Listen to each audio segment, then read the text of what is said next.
If most of you have never seen a passion flower that hasn't been opened yet, I'm pulling off the passion flowers off the passion fruit vines so they grow stronger and healthier and faster because they're not established yet.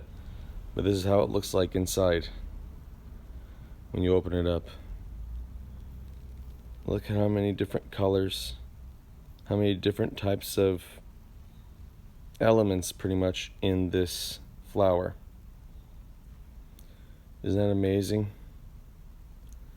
If you don't have passion flower or passion fruit vines in your garden, I would suggest you grow it. Just be careful over its vigorous tendencies.